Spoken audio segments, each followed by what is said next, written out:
자, 할렐루야.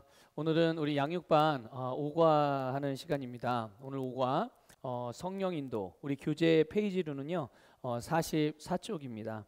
우리 기본 요절 암송을 함께 고백하겠습니다. 성령 인도 요한복음 14장 26절 우리 개역 개정 성경으로 보겠습니다. 보혜사 곧 아버지께서 내 이름으로 보내실 성령 그가 너희에게 모든 것을 가르치고 내가 너희에게 말한 모든 것을 생각나게 하리라. 아멘. 그리스도인이라면 누구나 성령 인도를 받는 것들을 갈망하게 됩니다. 그리고 실제로 우리가 승리하는 그리스도인의 삶에서 그 성령의 인도는 너무너무나도 중요한 요소입니다.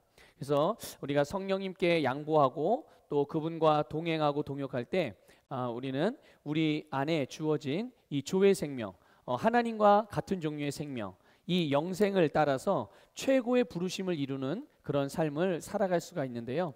오늘 우리가 이 성령 인도라는 주제를 통해서 배우게 될 때 성령의 인도가 우리의 삶에서 함께 우리의 삶에서 정말 잘 아름답게 이루어지기를 주님의 이름으로 축복합니다. 자, 우리 교재 45쪽 서론이 있는데요. 우리 서론을 같이 함께 읽도록 하겠습니다. 이제 예수 그리스도 안에서 거듭난 우리는 하나님이 예수 안에서 주신 기업을 찾아 누리며 하나님의 자녀답게 세상에서 승리하며 평강 가운데 인도받으며 살게 되었습니다. 우리의 영은 거듭나는 순간 새로워졌지만 마음을 새롭게 함으로 변화를 받아 하나님의 자녀답게 생각하는 것은 하나님의 자녀로서 주신 기업을 누리기 위해서 가장 필요한 일입니다. 지속적으로 하나님의 말씀을 고백할 때 잘못된 우리의 생각도 바뀌게 됩니다. 하나님의 자녀가 된 우리에게는 성령께서 내주하시며 매일의 삶 속에서 모든 일 가운데 우리를 인도해 주십니다. 거듭난 우리들은 모두 성령의 인도를 받고 있습니다.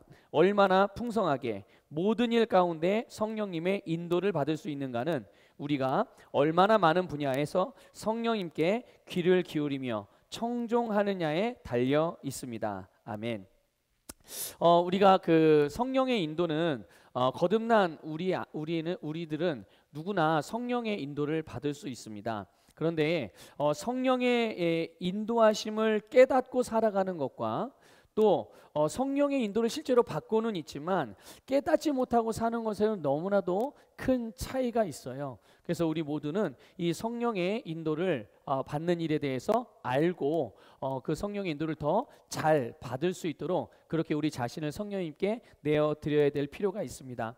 먼저 우리가 성령 인도의 개념을 좀 정리할 필요가 있습니다. 우리가 거듭나고 성령을 받게 되면 그분께서 성령님께서 우리 안에 오셔서 우리의 거듭난 영과 하나가 됩니다. 투명한 생수에 잉크를 한 방울 떨어뜨려서 섞으면 빨간색 잉크라고 한다면 그 물은 이제 빨갛게 보이게 될 거예요. 그런데 우리가 임의적으로 그거를 나 다시 옛날로 돌이킬래, 나 그냥 물하고 물감하고 다시 잉크하고 분리해낼 거야 해서 물과 빨간색 잉크를 분리해내려고 한다면 그것은 우리가 할 수가 없지요. 왜냐하면 이미 섞여서 빨간 잉크의 물이 되었기 때문에 그런 것입니다. 그런 것처럼 우리가 거듭났을 때 성령님께서 우리 안에 오셔서 우리와 하나가 되는 것이죠. 내 영과 하나가 되었습니다. 그래서 우리 안에 이 성령님이 오셨는데요. 이 성령님은 완벽한 존재세요. 그런데 성령과 하나 된 우리의 거듭난 영이 아직 완전하게 기능을 할 수가 없어요. 우리 거듭난 영은 분명히 완벽한 영입니다. 완벽히 구원을 받았어요. 완벽한 새 생명입니다. 그런데 그 영이 우리의 삶에서 실제로 삶의 영향력을 주는, 그러니까 내 혼을 다스리고 내 몸을 다스리면서 우리의 삶을 다스리는 그런 우리 거듭난 영의 그 성숙한 기능들이 나타나야 되는데요. 그런 기능들을 제대로 할 수가 없지요. 왜냐하면 이제 태어났기 때문에. 그래서 우리는 성장하는 과정이 필요한 것입니다. 그래서 영을 강화시키고 혼과 육이 우리의 영의 다스림을 받아서 우리가 말씀과 믿음의 영역에서 기능하는 상태가 바로 성령의 인도를 받는 상태이고, 성령의 인도를 한마디로 말한다면 우리의 거듭난 영을 통한 성령님의 인도다, 이렇게 말할 수가 있습니다. 다시 말씀드릴게요. 성령 인도는 우리의 거듭난 영을 통한 성령님의 인도예요. 그러니까 우리가 성장하지 않으면 우리가 받는 이 성령 인도의 수준도 당연히 제한될 수밖에 없지요. 그러니까 우리 각자가 알아들을 수 있고 감당할 수준에서만 인도하시지 그 이상으로는 인도를 하실 수가 없어요. 그렇기 때문에 우리가 영적으로 성장하는 것이 사실 성령 인도를 받는 데 있어도 더 성령 인도를 더 잘 받고 더 온전하게 받는 일에 있어서 영적인 성장은 그래서 너무나도 중요하고 가장 중요한 부분이라고 말할 수 있습니다. 자, 우리가 잘 알고 있는 구약 성경 시편 23편의 내용을 보면 그 다윗이 하나님의 인도를 받는 것들을 고백하는 그런 시편인데요. 그는 그의 일생 동안 하나님의 인도하심을 너무나 잘 받았던 그런 모델이죠, 다윗은. 그런데 바로 다윗이 이렇게 하나님의 인도를 받는 모양이 바로 거듭난 그리스도인들이 성령님의 인도를 받는 그런 모형이 될 수가 있어요. 우리 한번 읽어보겠습니다. 주는 나의 목자시니 내가 부족한 것이 없으리로다. 그가 나를 푸른 초장에 눕게 하시며 잔잔한 물가로 나를 인도하시는도다. 그가 내 혼을 소생시키시고 그의 이름을 위하여 의의 길들로 나를 인도하시는도다. 아멘. 다윗은 10년 동안이나 사울에게 쫓겨다니는 삶을 살아갑니다. 다윗이 사울 왕에게 뭐 특별한 잘못을 한 게 아니에요. 하지만 그럼에도 불구하고 다윗의 입장에서 보면 억울하고 정말 그 원통할 마음을 가질 수 있었겠지만, 그런데 어쨌든 10년 동안 사울에게 다윗이 쫓겨다니면서 매일같이 생사의 고비를 넘기게 돼요. 그래서 누구보다도 이 간절하게 주님의 보호와 인도를 구했고, 또 그 주님의 보호와 인도하심을 위기의 삶 가운데서, 생사를 넘나드는 그런 삶 가운데서 그 하나님의 인도함을 경험을 했고요. 결국은 마침내 풍성한 형통 가운데 살았던 사람, 그것이 바로 다윗의 삶이었고, 그 다윗의 그 하나님의 인도를 받는 그 삶과 그 모습들이 오늘 시편 23편에 잘 녹아져 있습니다. 그러니까 이 말씀을 보면서 거듭난 우리도 성령의 인도함을 받을 때 이렇게 받으면 되겠구나라는 것들을 알 수가 있죠. 근데 어쨌든 성령의 인도를 잘 받는 것, 왕도가 없습니다. 성령의 인도를 어떻게 하면 성령의 인도를 잘 받을 수 있죠? 다른 길은 없습니다. 오직 영적인 성장이죠. 내가 영적으로 성장하면 그만큼 성장하는 만큼 성령 인도를 더 잘 받을 수가 있어요. 그런데 대부분은 그 성령의 인도를 잘 받고 성령의 음성을 듣기를 원합니다. 하나님의 능력을 경험하기를 원합니다. 초자연적인 역사들이 내게 나타나기를 원합니다. 이런 것들을 굉장히 많이 사모하고 갈망하잖아요. 자, 그런데 그런 사람들이 빠지는, 많은 그런 부류의 사람들이 빠지는 주된 그 오류가 있는데요. 그게 뭐냐면 영적으로 성장하는 것에는 관심이 없고, 어떻게 하면 하나님의 음성을 들을 수 있는지, 어떻게 하면 성령 인도를 잘 받을 수 있는지에 대한 방법들만을 자꾸만 추구한다는 거예요. 그래서 많은 세미나들을 다니고 많은 사역자들을 찾아다니고, 또 여기저기서 하는 그런 어디 비결이 있다, 방법이 있다 그러면 그것들을 배워오려고 하고, 어떤 프로그램들이 있다 그러면 그 프로그램에 참여해 보려고 하고, 물론 그런 것들을 통해서 도움을 받을 수 있는 것은, 도움을 받고 성령의 인도를 잘 받을 수 있는 것에는 도움을 충분히 받을 수 있습니다. 그 자체가 나쁜 건 아니죠. 그런데 중요한 거는 그들의 중심인 거예요. 그 도움을 받으려고 하는 사람들의 중심, 그것을 배워보려고 하는 중심, 그 중심에 하나님께서 우리에게 원하시는 바가 있는데, 우리를 영적으로 성장시켜 주시는 것이, 성장하는 것이 하나님께서 우리를 향한 뜻이고요, 우리를 인도하시는 방향인데, 그런 것과는 상관없이 나는 그냥 여전히 이제 갓 태어난 상태에 머물러 있으면서 내가 영적으로 5살, 10살밖에 되지 않은데, 그런 5살, 10살짜리가 20살, 30살, 50살 된 사람들의 일들을 하고 싶어서. 그래서 우리가 그러잖아요. 어릴 때 아이들이 소꿉장난을 하죠. 우리도 어릴 때 아마 소꿉장난하는 경험이 있으실 거예요. 그러면 각자의 역할을 하잖아요. 친구들이나 아니면 형제 자매들이 나는 아빠 할게, 넌 엄마 해. 넌 엄마 할게, 난 아빠 할게. 그럼 나는 엄마 할 테니까 너는 아들 해, 딸 해. 이렇게 소꿉장난을 해요. 근데 그때 소꿉장난 할 때 어떻습니까? 5살 먹은, 4살 먹은 아이가 엄마 흉내를 내죠. 엄마같이 말하고 엄마같이 행동하고, 그리고 작은 소꿉놀이의 장난감을 통해서 거기다가 막 이렇게 모래를 넣고 이게 빻기도 하고 풀을 갖다가 하면서 막 음식을 만드는 흉내도 내고, 그냥 어디까지나 흉내예요. 실제로 음식을 만들 수 없고, 실제로 엄마가 할 수 있는 일을 할 수 없고, 실제로 아빠가 할 수 있는 일이 없거든요. 왜 그렇습니까? 그들은 아직 엄마 아빠가 될 만큼, 그들이 엄마 아빠가 하는 일을 할 만큼 성장하지 않았기 때문에 그런 거예요. 그렇듯이 영적인 사모함, 갈망함이 큰 건 좋겠지만 주님이 우리를 인도하시는 방향을 더 분명하게 알고 인식하고 그 방향에다가 내 중심에 초점을 맞추는 것이 더 중요한 거예요. 성령 인도에 있어서 가장 중요한 것은 바로 영적인 성장이라는 것을 먼저 기억할 필요가 있습니다. 자, 성령 인도의 열쇠가 있어요. 성령 인도의 열쇠. 거듭난 우리의 이 속사람을 잘 관리하고 계속 성장시키는 것이 사실 최고의 길입니다. 그래서 성령의 인도를 잘 받는 심령을 마련하기 위해서 우리가 이제 알아야 될, 그러니까 성령의 인도를 잘 받는 비결, 방법을 말하는 게 아니고요. 성령의 인도를 잘 받는 심령을 만들기 위해, 심령이 준비되어지기 위해, 심령이 마련되기 위해서 우리가 알아야 될 핵심이 있습니다. 그게 뭐냐면 첫 번째는 성령님께서는 우리가 맡기는 만큼만 인도하신다는 거예요. 우리가 성령님께 내어드리는 것만큼. 자, 잠언 3장 5절부터 7절 있습니다. 내 마음을 다하여 주를 신뢰하고 내 자신의 명철을 의지하지 말라. 모든 길에서 그를 인정하라. 그리하면 그가 내 길들을 지도하시리라. 내 자신의 눈에 현명하게 되지 말라. 주를 두려워하고 악에서 떠나라. 아멘. 여기 밑줄 친 부분을 보면요, 모든 길에서 그를 인정하라고 되어 있습니다. 그리하면 그가 내 길들을 지도하시리라. 모든 길에서 주님을 인정하는 것, 내 모든 삶의 영역에서 성령님의 인도하심을 인정하는 것, 성령님의 개입하심을 인정하는 것, 성령님이 나의 최고의 삶의 방향으로 인도해 주실 것을 인정하는 것, 이것이 너무나도 중요해요.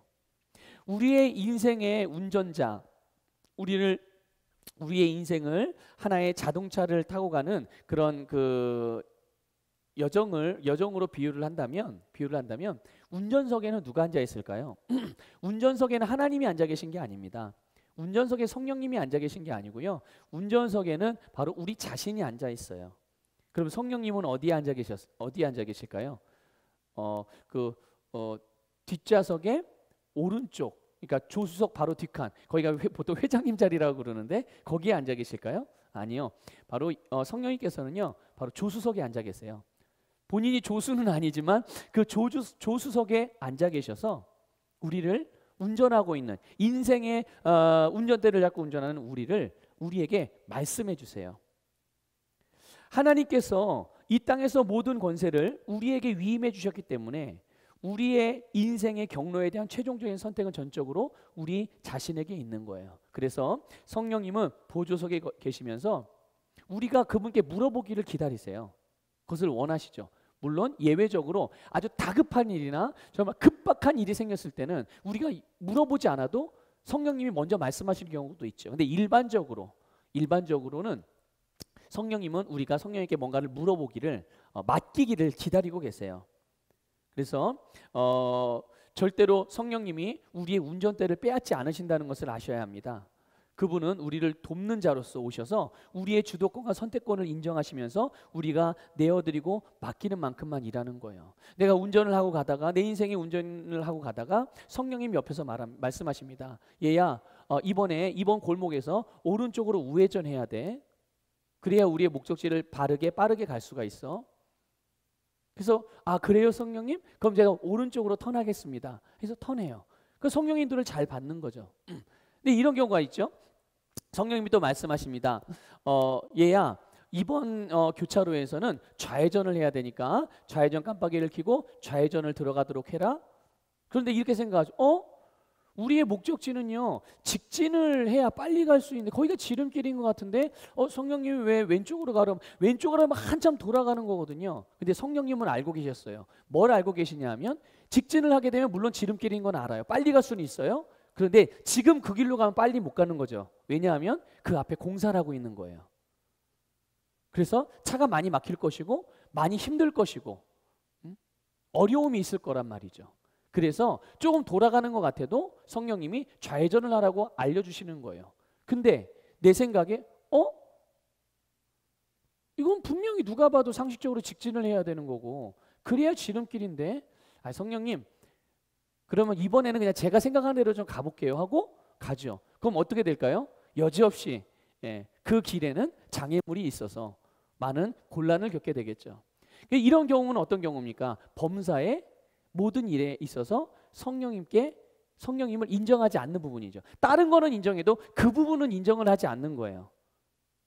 그거는 성령의 인도를 잘 받을 수가 없겠죠. 그러니까 우리가 성령님께 내 삶의 어떤 영역들을 맡기는 것만큼 성령님을 인도하시기 때문에 중요한 거는 우리가 성령님께 모든 삶의 영역들을 다 맡기는 것이, 그러니까 모든 일에 그분을 인정하는 것이 너무나도 중요한 부분입니다. 자, 두 번째로 성령 인도를 받는 열쇠의 두 번째는 우리는 모두 성령의 인도를 받을 수 있다는 거예요. 거듭난 하나님의 자녀들은 누구든지 제한 없이 모두가 다 성령의 인도를 받을 수 있습니다. 기도를 특별히 많이 하는 사람, 아니면 영적인 체험이 많은 사람, 신앙생활을 오래 한 사람, 아니 목사님과 같이 매일 성경을 연구하는 사람, 그런 사람들만 성령의 인도를 받는 게 아니고요. 그런 사람이 더 특별하게 성령의 인도를 받는 것이 아니고요. 거듭난 사람이라면 누구든지 성령의 인도를 받을 수 있어요. 여러분 이 사실을 여러분 믿으시고 그걸 인정하고 받아들이는 것부터 시작하셔야 됩니다. 요한복음 10장 27절 읽어보겠습니다. 내 양들은 내 음성을 들으며, 보세요. 내 양들은 누구의 양입니까? 주님의 양이에요. 주님의 양이 누구죠? 우리들이잖아요. 거듭난 우리들. 내 양들은 내 음성을 들으며, 주님의 음성을 듣는단 말이죠. 그리고 계속 있습니다. 나는 그들을 알고 그들은 나를 따르느니라. 예, 그렇죠. 주님의 양이니까 당연히 주님의 음성을 들을 수가 있죠. 그렇죠? 자, 로마서 8장 14절도 우리 읽겠습니다. 무릇 하나님의 영으로 인도함을 받는 이들은 곧 하나님의 아들들이니라. 하나님의 영으로 인도함을 받는, 하나님의 영이 성령님이잖아요. 성령님의 인도를 받는 이들이 곧 하나님의 아들들이라고 말씀해 주고 있습니다. 자, 모든 거듭난 그리스도인들은요 성령의 인도를 받을 수 있어요. 이것이 바로 성경이 말씀하고 있는 바이고요. 아직 혹이라도 한 번도 성령의 인도를 저는 받은 경험이 없는 것 같은데요 라고 생각할 수도 있는데, 그런 분이 있다고 할지라도, 그렇다고 하더라도 오늘 이 말씀을, 이 진리의 말씀을 믿고 딱 내 것으로 취하시길 바랍니다. 우리 지난 시간에 지난과에서 기도에 대해서 배웠을 때 구하라 그랬잖아요. 구하라, 주님께서. 근데 그 구하라는 것은 수동적인 의미가 아니라 람바너라고 하는 헬라어를 사용해서 적극적으로 가서 내 것으로 가져오는 것, 이것을 말하는 거거든요. 바로 람바너 하시기 바랍니다. 이 말씀은 내가 아직 성령 인도를 받는 것을 잘 모르고 또 그렇게 해본 경험이 없는 것 같다고 하더라도 오늘 이 말씀, 거듭난 사람은 누구든지 성령 인도를 받을 수 있구나. 내가 예수님의 양이므로 주님의 음성을 내가 들을 수 있구나. 내가 주님의 자녀이므로 우리 아버지의 음성을 들을 수가 있구나. 이것을 인도를 받을 수 있다는 사실을 믿음으로 딱 취하는 것부터 시작하시기 바랍니다. 그래서 우리는 각자의 경험과 상관없이 나는 예수님의 양이므로 그분의 음성을 들을 수 있습니다라고 고백하면서, 성령의 인도는 특별한 사람만 받는 거야 라고 과거에 생각했던 부분이 있었다면 그 생각을 바꾸는 것이에요. 그 사고방식을 바꾸시기 바랍니다. 성령의 인도를 받으려고 애쓰면서 여기저기 찾아다니는 것이 아니라 성령의 인도를 받을 수 있다는 것을, 있다는 이 말씀을 믿고 그것을 인식하는 것에서부터 시작하면 결국 우리는 성령의 인도를 잘 받을 수가 있게 됩니다. 오늘 조금 전에 읽은 로마서 8장 14절에 보면 하나님의 아들들이라는 표현이 나와요. 이 하나님의 아들들은요 성숙한 아들들을 의미하는 것입니다. 1살 때 하지 못하던 일 5살이 되면 할 수 있죠. 그렇죠? 또 5살 때 할 수 없었던 일이 있었다면 10살이 되면 어떻게 될까요? 그 일을 할 수가 있게 돼요. 우리가 하나님의 성숙한 자녀로 자라면 자랄수록 생각이 하나님의 말씀에 일치가 되어지고 그에 따른 능력이 증가되기 때문에 보다 세밀하고 높은 차원으로 성령의 인도를 받게 되는 것은 당연한 거예요. 그래서 계속 반복적으로 강조되고 있는 부분이죠. 그래서 성장이, 성령의 인도를 받는 일에 있어서는 영적인 성장이 너무나도 중요한 것입니다. 당연히 이 성령 인도에 받는 최고의 모델이 누굴까요? 당연히 예수님입니다. 예수님은 완벽한 성령 인도의 완벽한 모델이에요. 그분의 이 삶은 하나님의 뜻의 완전한 표현이에요. 그러니까 예수님을 보면 하나님을 보는 것이고요. 예수님이 행하신 일을 보면 하나님의 일을 보게 되는 것이고요. 예수님의 말씀을 듣게 되면 바로 하나님의 말씀을 듣게 되는 것이고, 그렇죠? 예. 그러니까 예수님은 100% 성령의 인도를 받았거든요. 그래서 우리가 예수 그리스도의 분량만큼 자라가는 것. 그래서 우리도 역시 100% 성령의 인도를 받을 수 있는 위치까지 나아갈 수 있도록 그렇게 지속적으로 영적으로 성장해 나가야 되는 것이죠. 자, 성령 인도의 세 번째 핵심은 무엇입니까? 우리는 인생의 중요한 일부터 아주 사소한 일까지도 모든 일에 주님의 인도를 받을 수 있다는 것이죠. 성령님께서는 아까 말씀드린 대로 우리가 맡기는 것만큼만 인도해 주세요. 그래서 우리가 보통 성령의 인도를 받는 일에 있어서 보다 아주 내가 중요하다고 여기는 부분에 대해서는 성령님께 묻습니다. 그런데 왠지 그냥 좀 사소해 보이는 일들에는 그게 성령님께 맡기지 않는 경우들이 있는데, 그럴 때 좀 삶에서 실수를 하게 되는 경험들이 생길 수 있어요. 그런데 성령님은 우리의 중요한, 내가 중요하다고 여기는 일뿐만 아니라 그렇지 않는 일이라 할지라도 우리는 모든 면에서 성령의 인도를 받을 수 있어요. 요한복음 14장 26절 읽겠습니다.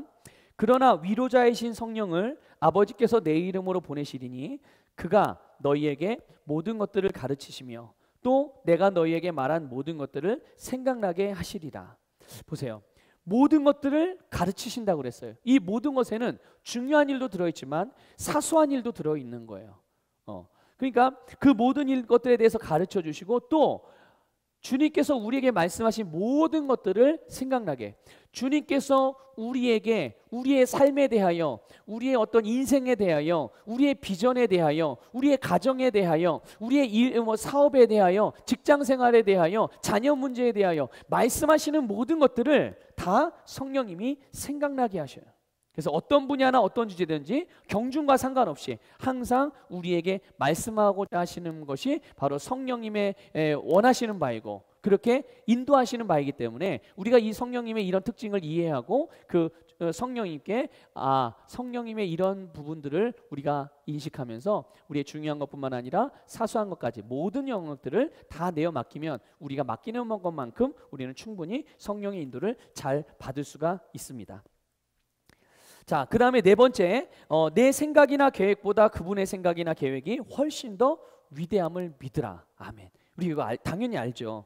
내 생각보다, 당연히 내 계획보다 성령님의 생각이나 성령님의 계획이 더 위대하죠. 알고는 있는데 이거를 믿음의 수준에까지 끌어와야 되는 거예요.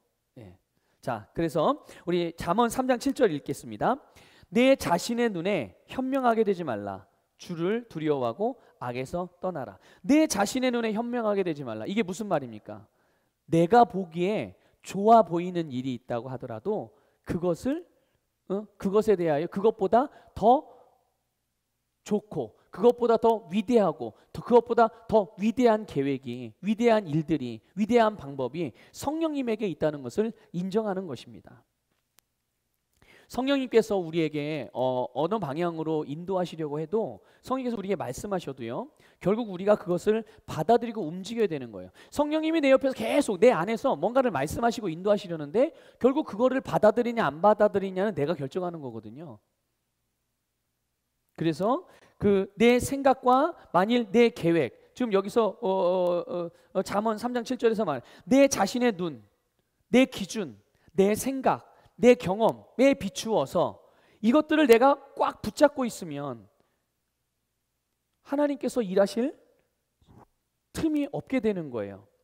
스스로 현명하게 여긴다면 결국 내 자신의 생각의 한계 안에서밖에 움직일 수가 없는 것이거든요. 그래서 우리는 이 부분에 있어서 성령님의 생각이, 주님의 생각이 내 생각보다 훨씬 크고 또 내 계획보다 훨씬 뛰어나고 탁월한 계획이 주님 안에 있음을 인정하는 것을 여러분들 부탁을 드리겠습니다.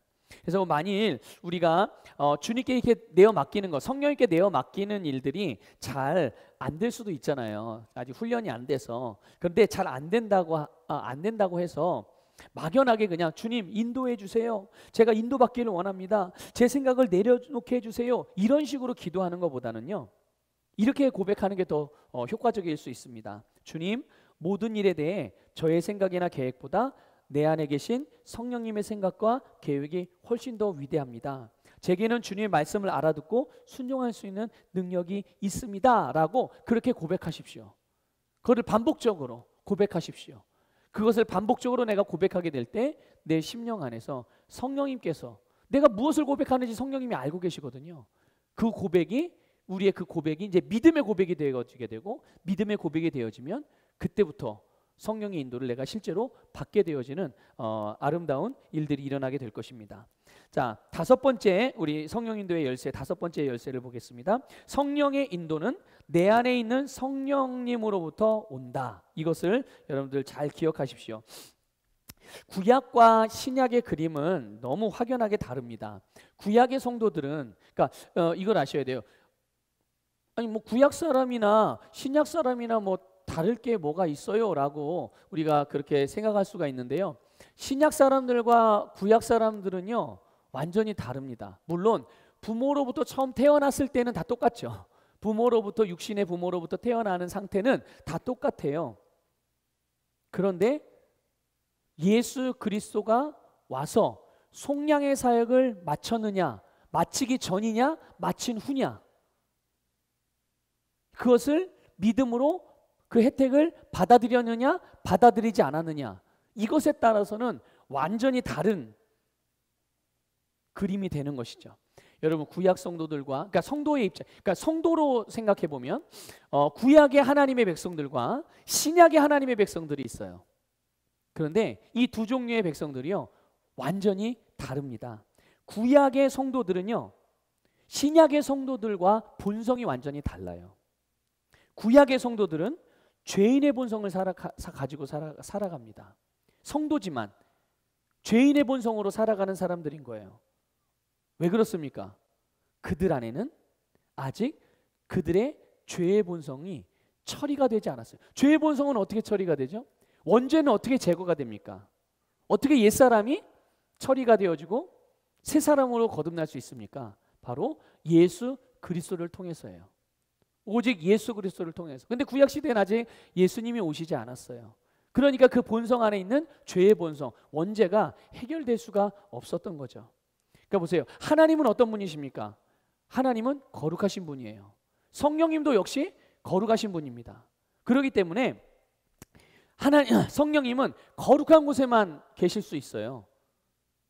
그런데 구약 시대의 성도들 안에는 죄의 본성이 있기 때문에 거룩하지가 않잖아요. 정결하지가 않잖아요. 죄가 처리가 되지 않았잖아요. 그렇기 때문에 그들 안에는 성령님이 거하실 수가 없는 거예요. 함께 사실 수가 없는 거죠. 그래서 내적 증거로서 성령의 음성을 분별하고 따를 능력이 그 구약의 성도들에게는 없었던 것입니다. 그래서 성령님이 그럼 어떻게 역사하셨죠? 성령님이 구약 성도들에게 역사를 안 하셨나요? 아니죠. 역사하셨습니다. 어떻게? 다른 방식으로. 어떤 방식으로요? 외부로부터 눈에 보이는 직접적이고 강권적인 방식들, 또 때로는 선지자들의 어떤 예언, 환경을 통한 초자연적인 역사들, 기적, 이런 방식으로 하나님의 뜻을 나타내고 성령님이 그렇게 역사하실 수밖에 없는 거예요. 왜냐하면 그렇게 해야만 알아들을 수 있고, 그렇게 해야만 이해될 수 있고, 그렇게 해야만 받아들일 수밖에 없기 때문에. 그런데 예수님께서 이 땅에 오셔서 십자가에서 죽으신 후에 부활 승천하시고 우리를 위한 속량의 사역을 마치신 다음에 성령님을 우리에게 선물로 주셨어요. 어떻게 성령님을 우리에게 주실 수가 있었죠? 바로 예수님이 우리의 죄된 본성을, 원죄를, 옛사람의 성품을, 옛사람을 제거하셨어요. 예수님이 십자가에서 죽으실 때 우리의 옛사람도 함께 처리가 된 거죠. 죄의 본성을 가지고 태어났던 나, 과거의 나, 죄인된 나, 죄인이었던 나, 예수님의 십자가에서 함께 처리가 됐어요. 그리고 예수님의 부활하심으로 말미암아 하나님께서 예수님에게 주셨던 그 부활의 생명, 그 생명을 우리에게도 주셔서 우리도 예수님과 같이 다시 태어나는 영적으로 다시 태어난 거죠, 우리가. 그래서 거듭난 새로운 피조물이 됐어요. 그래서 새로운 피조물로 거듭난 자들 안에서는 더 이상 원죄가 없어지게 되는 거죠. 죄의 본성이 제거되었어요. 이제 우리의 영은 완벽하게 주님 앞에서 구원받은 온전한 그런 영의 상태가 된 것이고요. 하나님과의 관계가 회복됐고요. 하나님과 화목하게 되었고 하나가 되었고 이제야 비로소 우리 안에 성령님이 들어오셔서 나와 함께 살 수 있게 되셨기 때문에 예수님이 승천하시고 오순절 마가의 다락방 사건 이후에 성령님이 오셔서 우리 안에 거하실 수 있는 그런 우리의 상태가 된 것입니다. 그래서 우리는 내주하시는 성령님을 모시고 살아가고 있고, 그러므로 우리는 밖으로부터 오는 표적이나 현상을 따라서 살아가는 것이 아니라, 물론 우리가 신앙생활을 하다가 보면 성령님께서 외적인 표적들도 당연히 나타내시죠. 그런데 그것만을 우리가 사용하는 것이 아니고요, 그것만을 보고 따라가는 것이 아니라 우리 안에 거하시는 성령님의 인도를 우리의 영을 통해서 받을 수 있게 된 거예요. 그러니까 우린 두 가지를 다 사용할 수 있지만 주님께서 우리에게 원하시고 인도하시는 방향은 결국 우리 안에 거하시는 성령님의 인도를 통하여 우리의 삶을 살아가기를 원하시는 거예요. 그래서 우리가 대표적으로 그 구약적인 성령의 인도를 받는 방법이 있는데, 그게 대표적인 게 제비뽑기예요. 제비뽑기는요 구약 시대의 방법이죠. 물론 신약에도 제비뽑기 방법이 나와 있어요. 한 번 나오죠, 제비 뽑는 방법이. 근데 그게 언제냐면 사도행전 1장에서예요. 가룟 유다가 예수님을 팔고 스스로 목숨을 끊었을 때 예수님이 12명의 제자를 불렀는데 그 중에 하나가 결혼이 됐죠. 근데 그 한 사람을 12명의 완전수를 채우기 위해서 한 사람을 다시 선택하는 그런 시간이 있었어요. 그런 과정이 있었는데 그때 제비를 뽑습니다. 그래서 마띠아라는 제자가 사도의 반열에 들어가게 되죠. 그런데 그때도 아직 성령님이 임하기 전이었단 말이에요. 오순절 마가의 다락방이 임하기 전이에요. 성령님이 임하신 이후에는 제비 뽑는 방법이 없어요. 없습니다. 왜냐하면 제비 뽑을 필요가 없거든요. 왜냐하면 거듭난 모든 자들 안에 성령님이 거하시기 때문에 누구든지 성령의 인도를 받을 수 있어서 밖으로 나타나는 표적, 기적 이런 것들을 사인을 보지 않아도 결국 우리 안으로부터 나오는 성령의 인도를 받을 수 있기 때문에 그런 것입니다. 또 구약에 보면 기드온이 양털의 표적으로 인해서 인도받는 경우들을 우리가 잘 알 수 있죠. 사사기 6장에 나오는 내용이죠. 그래서 하나님의 뜻을 알기 위해서 양털을 땅 마당 앞에다 놓고서 아침에 일어났을 때 양털이 젖지만 양털 주변의 땅은 젖지 않게 이슬이 양털에만 내리도록, 그러면 그것을 하나님의 뜻으로 알겠습니다. 정말 그 일이 이루어졌죠. 하나님께서 나타내셨죠. 근데 이게 한 번만으로는 부족하니까 더 확신을 갖기 위해서 한 번만 더, 이번에는 반대로 양털만 젖지 않고 땅만 젖게 해주시면 그게 하나님의 뜻인 줄 알겠습니다. 이렇게 해서 또 하나님이 또 그대로 응답을 해주세요. 그래서 이러이러하면 하나님의 뜻인 것으로 알겠습니다. 이게 이제 초신자 때 같은 경우는 우리가 그렇게 인도를 받을 수도 있죠. 그런데 지속적으로 역사하는 온전한 방법은 아니에요. 단순히 현상만 보고 가다가 이제는 현상만 보고 가면은 속을 수가 있어요. 누구에게요? 사탄에게. 사탄이 세상에 있는 모든 것들을 동원해서 우리를 얼마든지 속일 수 있거든요. 그런데 현상을 보고 가면, 눈에 보이고 감각적인 현상을 따라서 판단하게 하려고 한다면 그것은 속을 수가 있는 것이고 또 자의적인 해석이 될 수가 있는 거예요.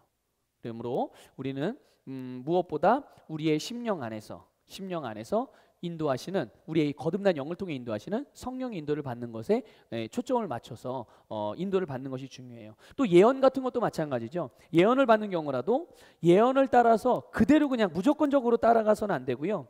내 안에 있는 영의 음성에 귀를 기울여서 그 예언의 내용에 대하여 분별하는 과정이 필요한 것입니다. 어쨌든 최종 결정은 우리 안으로부터 오는 성령의 확증과 영적인 확신을 통해서 이루어져야 되거든요.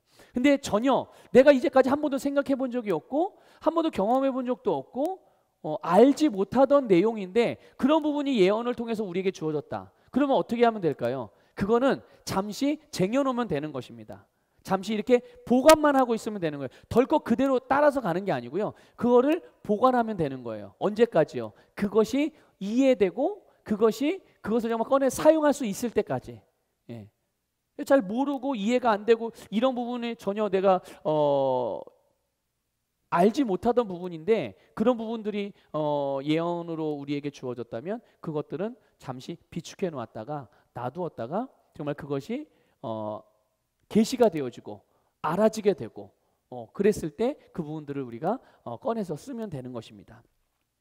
자, 여섯 번째 열쇠입니다. 성령의 인도는 하나님의 사인을 보고 하나님의 신호를 보고 내가 결정하는 것이다 라는 것입니다. 예. 성령님이 인도하시면서 뭘 우리에게 결정까지 해주시진 않아요. 성령님은 사인을 주시죠. 성령님의 인도는 사인이에요. 사인. 예. 신호를 보는 것이 신호를 알려주시는 거고요. 그 신호를 보고 신호를 내가 받을 건지 말 건지는 내가 결정하는 것입니다. 사도행전 16장 6절부터 10절 말씀이 있는데요. 한번 읽어보겠습니다.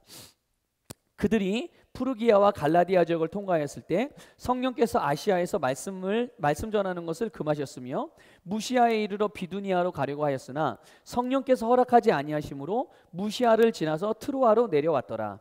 그 밤에 바울에게 환상이 나타났는데 어떤 마케도니아 사람이 서서 그에게 간청하여 말하기를 마케도니아로 건너와서 우리를 도와달라고 하니라. 그가 그 환상을 본 뒤에 우리는 즉시 마케도니아로 떠나려고 하였으니 이는 주께서 그들에게 복음을 전하게 하시고자 우리를 부르셨다고 확신하였음이니라. 아멘. 끝에 밑줄 친 부분, 우리를 부르셨다고 확신했다. 이게 무슨 말입니까? 내가 그것을 하나님의 사인으로, 하나님의 신호로, 성령의 인도로 결정했다는 것입니다. 그것으로 마음을 정했다라는 것이죠. 성령의 인도를 따라 행한다는 것은요, 막연히 하나님께서 정하신 대로 상황이 이루어지는 것을 기다리는 게 아닙니다. 하나님이 주신 신호를 보고서 이것이 하나님의 인도구나라고 내가 딱 붙잡고 실행하는 거죠. 오늘 이 말씀, 지금 읽은 말씀처럼 사도 바울이 아시아 쪽으로 마음을 정해 전도 여행을 가려고 했는데요, 길이 막힌 거예요. 갈 수가 없게 된 것입니다. 그래서 그러면 주님 어디로 제가 가야 될까요? 라고 성령의 인도를 받는 중에 마케도니아 사람이 와서 자기를 도와달라는 환상을 보게 되죠. 그리고 바울은 즉시 그곳으로 떠나려고 그랬어요. 바울이 환상을 본 다음에 하나님께서 사인을 주신 것이라고 이게 하나님의 사인이구나라는 것을 결정하고 그곳으로 즉시 갔던 것처럼 하나님의 신호를 받은 후에 우리가 뭔가를 결정하고 행동을 취할 때 그때야 비로소 실제가 성령의 인도가 우리가 실제가 되는 것이죠. 너무나도 중요한 부분입니다. 자, 일곱 번째, 결정한 후에는 어떻게 합니까? 믿음으로 나가야 됩니다. 성령의 인도를 받았다고 해서 모든 일이 형통하게만 풀리는 것은 아니에요. 예. 때로는 필요한 훈련이나 어려움이 있을 수도 있거든요. 그러나 여러분, 그것은 절대로 불필요하거나 무의미한 고난이나 어려움이 아니라는 것을 우리가 먼저 인정하고 받아들이시기를 바랍니다. 하나님의 인도함 가운데 온전히 나가기 위해서 통과해야 될 과정들도 분명히 있는 거거든요. 그래서 만일 우리가 성령의 인도를 받고 내가 그것을 성령의 인도라고 받기로 결정을 하고 그것을 선택해서 이제 그 길로 향합니다. 마음을 결정을 했어요. 그리고 거기에 대한 믿음의 발걸음을 내딛기 시작했어요. 그런데 예기치 않게 거기에 어떤 어려움이 오고 고난이 오고 연단의 상황들이 올 수도 있잖아요. 그러면 어떻게 하면 되겠습니까? 그 도전들이 강하면 강할수록, 그 어려움이 크면 클수록 우리는 어떻게 할까요? 더 강한 믿음으로 돌파해야 되는 것이 바로 우리의 방향이에요. 어려움이 왔다고 성령의 인도를 받았는데 왜 이 어려움이 오지? 이건 성령의 인도가 아닌가 보다, 이렇게 오해하시거나 이걸 잘못 해석하시면 성령의 인도를 받기로 결정했던 우리의 마음을 무효화시키게 되는 거예요. 분명히 영으로부터 확신을 얻고 믿음으로 붙잡은 일이라면 어떤 일이 있어도 지속해야 되는 것이고, 그 가운데 어떤 어려움을 만나면 그거보다 더 큰 믿음을 사용해서 더 큰 믿음으로 그 문제들을 돌파하고 나가게 되면 우리의 믿음의 분량도 커지게 되어지고 또 믿음의 힘도 더 강력해지게 되고 우리는 삶을 다루는 능력이 증가하는 아름다운 성장이 있게 될 것입니다. 자, 8번 보겠습니다. 성령 인도는 내용과 시기와 방법 모두 온전한 인도를 받아야 되는 것입니다. 성령의 인도를 받을 때 뭔가를 들었거나 뭔가를 봤거나 어떤 사인을 느꼈을 때 우리는 때때로 그래, 하나님이 뭔가를 말씀하면 그 즉시 순종해야지, 이런 마음으로, 그러니까 좋은 마음으로죠, 좋은 의도로 그냥 뭔가를 사인을 받았다는 게 덜컥 시행하는 경우들이 종종 있어요. 물론 이것도 영적으로 좀 바르게 온전하게 살아보려고 하는 사람들에게나 일어나는 일입니다. 그런데 만일 그냥 우유부단하고 주님의 어떤 인도하심 앞에 믿음으로 잘 반응하지 못하는 그런 분들에게는 별로 이런 내용들이 이게 이해가 잘 안 되겠죠. 근데 어쨌든 성령 인도를 받으면서 뭔가 사인이 왔을 때 그걸 그냥 덮어놓고 앞뒤 생각해보지 않고 인도를 정말 처음부터 끝까지 잘 받는 게 아니라 그 순간의 인도만을 생각해서 덜컥 저질러 버리는 경우가 있어요. 그런데 지금 이 8번의 그 주제 내용처럼 성령의 인도는 인도하시는 그 내용이나 어떤 방향 그리고 시기, 구체적인 방법 다 성령의 인도를 받아야 되는 거예요. 어떤 방향성만 인도를 받아놓고 그거를 이루는 방법이라든 시기라는 것은 그냥 내가 생각한 대로 막 해나가는 거는 그거는 실수가 나올 수 있는 위험이 크죠.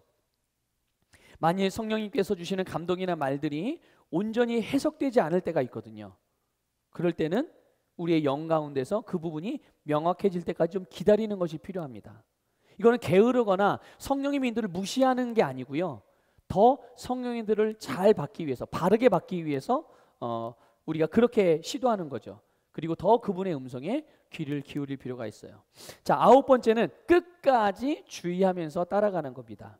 성령님이 어떤 방향으로 인도하셨다고 해서 그 인도하는 방향이 최종적인 종착지가 아닐 수가 있는 거예요. 물론 최종의 종착지일 수도 있지만 아닐 수도 있는 거거든요. 그래서 그 방향을 거쳐서 또 다른 쪽으로 돌아가서 또 다른 방향으로 우리를 인도해 주실 수가 있는 거예요. 그렇기 때문에 지금 인도함을 받은 그 방향만을 보고서 이 방향에 있는 그 끝에 있는 모습을, 그 끝에 마지막에 있는 것에 대한 기대감을 그냥 성급하게 선택을 해가지고 결론을 짓고 믿어버리면 혹 중간에 성령님이 다른 방향으로 인도하시는 음성을 잘 들을 수가 없겠죠. 그뿐만 아니라 오히려 하나님에 대한 하나님의 신실하신 성품을 오해하거나 의심하는 상황이 생길 수도 있어요. 만약에 하나님이 A라는 목적지를 향해서 인도를 하셨다고 생각을 해봅시다. 그러니까 A라는 방향으로 그러니까 이렇게 예를 들게요. 자, 오른쪽으로 성령님이 나를 인도하셨어요. 근데 오른쪽으로 인도하신 것을 보고 오른쪽으로 가다 보면 끝에 뭐가 있을 거라는 생각에 그 A라는 목표를 내가 보게 되는 거죠. 그래서 성령님이 A라는 목적지를 가게 하기 위해서 나를 오른쪽으로 인도를 하셨구나, 이렇게 생각해서 이것만 생각하는 거예요. 근데 성령님의 의도는 이럴 수가 있거든요. B라는 목적지로 가게 하시기 위해, 인도하시기 위해서 일단 지금의 수준에서는 A라는 목적지의 방향으로 먼저 갔다가 그 3분의 1 지점 내지는 4분의 1 지점에서 다시 왼쪽으로 방향을 틀어서 이렇게 인도하는 것이 나에게는 좋겠다, 이렇게 계획하셔서 그렇게 인도를 하시는데, 내가 오른쪽으로 인도받다가 해서 오른쪽 끝에 있는 A라는 목적지를 나의 결론으로, 성령님의 인도하심의 결론으로 섣부르게 결정을 내려버리면 B라는 목적지로 향한 성령님의 인도하심에 대한 방향성에 대하여 인도받기가 어렵게 되고, 만약 근데 또 그러다가 실제로 이제 성령님이 이제 왼쪽으로 우리를 인도하실 때, 저번에는 오른쪽으로 인도하시더니 왜 이번엔 왼쪽으로 인도하셔? 오른쪽과 왼쪽의 완전 목적지는 완전 다른데, 완전히 다른 결과인데 성령님 왜 이랬다 저랬다 하지? 이렇게 오해할 수가 있어요. 그리고 그런 성령님에 대한, 하나님의 성품에 대한 오해는 결국 하나님에 대한 불신하는 마음을 만들게 되거든요. 그러면 하나님께서 이제 어떤 말씀을 해도 내가 잘 믿음으로 내 영에 심을 수가 없게 되는 것입니다. 그래서 우리는 끝까지 주의하면서 성령님의 인도를 받을 필요가 있어요. 자, 이상의 9가지 내용을 우리가 잘 인식하고 성령의 인도를 받기 위한 여러분의 심령의 바탕을, 마음의 바탕을 잘 다지시기를 부탁을 드리겠습니다. 자, 우리 교재 47쪽 교재 47쪽 2번에 보면 이제 성령 인도의 방법이 나오거든요. 성령 인도에 성령님이 우리를 다양한 방법과 통로를 통해서 인도하시는데요. 간단하게 나누도록 하겠습니다. 첫 번째 성령이 인도하시는 그 통로 방법은요, 당연히 말씀입니다. 말씀을 통해서 성령님은 우리에게 인도하시는데요. 말씀에는 두 가지, 성령님이 우리를 인도하시게 사용하시는 말씀에는 두 가지 종류의 말씀이 있어요. 하나는 기록된 말씀, 또 하나는 바로 강단 메시지입니다. 그래서 기록된 말씀 그리고 강단 메시지는 우리가 성령의 인도를 받는 데 있어서 어떤 것보다도 가장 우선시 되어져야 되는 부분이에요. 이거는 여러분 명심하시길 바랍니다. 이것이 먼저 기준이 되어지고 어떤 기본이 되어지고 베이스가 되어질 때 우리는 성령의 인도를 받는 일에 있어서 그 잘못되는 일이 없게 되는 거예요. 근데 이게 이 첫 단추가 잘못 끼워지거나 이것이 무시되어지고 이 자리에 다른 통로나 다른 방식들이, 다른 방법들이 이 자리를 차지하게 놔두면, 또 내가 그 자리에다가 다른 방법들을 자꾸만 올려놓으면, 더 중요하게 여기는 것들을 올려놓으면 이제 잘못될 수 있는 그런 여지들이 많아지게 되는 것이죠. 그러니까 성령의 인도를 바르게 받을 수 없습니다. 자, 시편 138편 2절을 보겠습니다. 같이 읽습니다. 내가 주의 거룩한 전을 향하여 경배하고 주의 자애하심과 주의 진리를 인하여 주의 이름을 찬양하리니 이는 주께서 주의 말씀을 주의 모든 이름 위에 크게 하셨음이니이다. 아멘.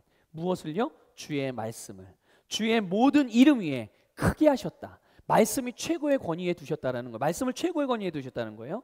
그러니까 보세요, 성경 말씀에, 기록된 성경 말씀에 이미 명시된 내용들이 있어요. 어떻게 행하는 일, 어떻게 행하지 않는 일, 이런 부분들이 다 명시가 되어 있거든요. 뭐가 하나님이 원하시는 일이고 뭐가 원하지 않는 일이라는 것을 성경에 이미 기록해 놓으신 부분들이 있어요. 그런데 그런 내용들을 두고서 기도하거나 따로 인도받을 필요가 있습니까? 그럴 필요가 없는 거예요. 그거는 기록된 말씀, 기록된 말씀에 대해서는 그 말씀대로 우리가 행하면 되는 것이고요. 그런데 성경에 혹이라도 구체적으로 기록되지 않은 어떤 개인적이고 구체적인 일들에 대해서는 성령의 인도를 구해야 되는 게 맞죠. 그런데 물론 성경의 구체적인 내용이 개인적이거나 그런 부분들이 기록되지 않았다고 할지라도 그런 부분을 또한 말씀의, 기록된 말씀의 방향과 다르게 이루어지는 경우는 절대 없다. 이것을 여러분들 꼭 기억하셔야 돼요. 성경에 기록되지 않은 개인적인 어떤 일들에 대한 성령님의 인도하심, 그 인도하심의 방향도 결국은 기록된 말씀의 방향과 일치되어진다는 것을 아셔야 돼요. 성경은 성령의 감동으로 기록되어졌습니다. 성경을 기록하게 하신 성령님, 그리고 우리 안에서 나를 인도하시는 성령님, 같은 성령님이세요. 그렇기 때문에 서로 같은 내용을 가지고, 같은 일을 가지고 서로 다른 방향으로 인도하시는 경우는 절대로 없어요. 만일 그렇다면 그건 이단인 것입니다. 그게 이단인 거예요. 그러니까 여러분 꼭 분명히 기억해야 될 것은 어떤 성령의 인도함의 방향이든 기록된 성경의 말씀의 방향과 절대로 일치하지 않는 것은 잘못된 것이고 바른 성령의 인도함이 아니고, 이 성경에 일치되는 부분들이 바로 바른 성령의 인도함이라는 것을 기억하시길 바랍니다. 그래서 기록된 말씀을 따르는 것은요, 성령의 인도를 받기 위해서 가장 중요한 바탕이 되어지는 거예요. 그러니까 기록된 말씀도 따르지 않으면서 성령님 저에게 다른 것을 말해주고 다른 방법으로 알려주세요라고 하는 것은 이미 그 심령의 중심이 성령의 인도를 받을 준비가 안 되어져 있는 거예요. 자세가 안 되어져 있는 거예요. 그러니까 당연히 미혹들이 오겠죠. 당연히 기준이 되는 말씀이 없으니까. 우리가 잘 알잖아요. 우리 일과에서 배웠던 것처럼 진리가 너희를 자유케 하리라에 대한 주제에서 배웠잖아요. 하와가, 아담이 왜 사단에게 자신의 마음을 빼앗겨서 미혹당했습니까? 하나님의 말씀을 정확하게 인식하고 있지 않기 때문에, 말씀의 기준에 굳게 서 있지 않았기 때문에 그랬던 거예요. 네. 하나님은 분명히 선악을 알게 하는 나무의 열매를 먹으면 반드시 죽는다고 말씀하셨는데, 하와가 사탄이 뱀의 모양으로 찾아와서 미혹할 때 죽을지도 모른다고 하셨어. 이렇게 대답했잖아요. 그러니까 정확하게 말씀을 인식하고 있지 않았던 거죠. 그러니까 말씀에 굳게, 그의 생각과 사고방식이 말씀에 굳게 서 있지 않으니까 사단은 바로 그 부분을 공략을 해서 결국은 미혹을 당해서 타락하게 되는 결과를 가져오게 된 것이죠. 오늘날도 사단은 똑같은 원리로 역사해요. 미혹하는 것이죠. 무엇에 대하여? 내가 잘 모르는 말씀의 영역에 대하여. 그래서 어쨌든 이 기록된 말씀이 성령을 인도받는 일에 있어서 가장 중요한 것이라는 것을 기억하시고요. 또 하나의 말씀의 종류가 있죠. 강단 메시지입니다. 그래서 해당 지역 교회에 속한 특정 성도를 위해서 담임 목사를 통해서 매주 주시는 메시지, 그게 이제 강단 메시지거든요. 근데 성령님께서는요, 이 강단 메시지를 통해서 우리에게 계속 말씀을 하세요. 그래서 강단 메시지는요, 강단에 선포되어지는 메시지는 어느 것 하나 소홀하게 여기거나 무시할 만한 것이 없는 거죠. 그래서 설교자가 강단에 선포되는 메시지의 내용 중에 설교자가 의도하지 않았지만 말씀을 전하다가 나왔던 예화 하나가 어떤 사람들에게는 자기의 인생에 어떤 해결해야 될 문제가 있는데 그 문제에 대한 해답이 되는 경우도 종종 있고요. 그냥 준비되지 않았었지만 흘러 지나가는 말로, 흘리는 말로 표현했던 어떤 한마디의 표현들이 그들의 생각과 마음을 바꾸는 능력이 되기도 하고. 그래서 여러분요, 우리가 교회에 올 때, 또 말씀을 배우고 말씀을 들으려고 올 때는요, 항상 기대하는 심령, 우리의 마음의 문을 활짝 열고 하나님 말씀 앞에 나아가는 것, 예배 앞으로 나아가는, 예배 참여하는 것이 너무나도 중요한 것입니다. 여러분, 그 특정 교회나 특정 목회자나 어떤 특정 성도에 대한 부정적인 선입견을 갖고 계신 분들도 있어요. 그리고 또 그런 인식, 부정적인 인식을 가지고 계신 분들도 계시거든요. 그러니까 신앙생활을 잘 하고 있는 것 같지만 성도들 가운데도 그런 분들이 있어요. 교회 예배 참석하고 그 교회 공동체에 속해 있지만 자기가 속해 있는 공동체에 대해서도 이렇게 부정적인 그 선입견들을 가지고 있는, 또 다른 성도들에 대해서 부정적인, 아니 자기 또 목회자에 대해서 그런 경우가 있거든요. 그러다 보면 어떻게 됩니까? 그런 것 때문에 종종 혼자 기도하고 개인적으로 신앙생활을 하려고 하고 신앙 공동체, 그 지역 교회의 어떤 그 영적인 아름다운 활동들에 참여하지 않고 혼자 그냥 독립적으로 하려고 하는, 그래서 혼자 음성을 듣고 혼자 환상을 받으면서 혼자 기도하고 그러면서 성경 말씀과 예배와 강단 메시지를 소홀히 하는 경우들을 종종 봅니다. 시대가 지나면 지날수록 점점 그런 사람들이 많아지는 것 같아요. 그런데 이것은요, 너무나도 비효율적인 것뿐만 아니라 아주 위험한 신앙의 접근 방법이에요. 아주 위험한 것입니다. 이런 경우에 성령 인도를 위해서 최우선이 되는 것이 무엇입니까? 말씀과 강단 메시지거든요. 기록된 말씀과 강단 메시지. 그런데 그거를 어떻게 되는 거예요? 놓치게 되는 거예요. 그러니까 가장 중요한 핵심을, 기준을 놓치고 엉뚱한 것, 다른 것들을 잡으면서 그게 마치 기준인 것처럼 생각하니까 당연히 속는 일에 노출이 많이 되는 거예요. 사단에게 노출이 그만큼 많이 되는 거예요. 근데 희한하게 본인들은 그거를 잘한다고 생각을 한단 말이죠. 여러분, 우리가 성령의 인도를 받고 하나님의 음성을 듣는 일에 있어서 여러분, 기록된 말씀과 강단 메시지는 가장 중요한 성령의 인도를 받는 통로라는 것을 기억하시길 바랍니다. 자, 두 번째로 성령님이 우리를 인도하시는 방법은요, 영적인 직감이에요. 영적 직감. 이거는 이제 간단한 사인이거든요. 이게 예스냐 노냐. 자, 예스면 어떻게 하면 되는 거죠? 가면 되는 거고요. 노하면 멈추면 되는 거예요. 바로 그런 종류의 사인. 그래서 우리가 어떤 일에 대해서 우리의 영의 반응을 이 영적인 직감이라고 말합니다. 영이 느껴지는, 우리의 영에, 거듭난 영에 느껴지는 뭐 간단한 신호등이라고 말할 수 있죠. 그래서 머리로 상황을 계산해보고 뭘 하나하나 따져보고서 내리는 이 혼적인 결론이나 어떤 육신의 감각이 아니고요. 구체적인 이유는 모르지만 왠지 심령으로부터 확신이 되어지는 부분이 있어요. 이게 이제 영적인 직감을 통해 성령님이 우리를 인도하시는 방법이에요. 근데 긍정적인 신호는 어떤 거예요? 영적으로 우리에게 긍정적인 영적인 직감을 주실 때가 있어요. 그래서 우리의 영이 기뻐하는 일이죠. 누가복음, 그 예가 누가복음 1장 47절에 나와 있어요. 읽겠습니다. 내 영이 하나님 내 구주 안에서 기뻐하였도다. 내 영이, 마리아가 예수님을 잉태한 후에 엘리사벳을 만나서 한 말이에요. 눈에 보이는 상황과 상관없이 주님의 말씀을 들을 때, 주의 말씀을 들을 때 내 영이 힘을 얻고 기쁨으로 반응하는 것, 심령이 평안하고 뭔가 힘이 실리고 기쁨이 느껴질 때 내 영이 평안한 상태, 이게 이제 긍정적인 신호죠.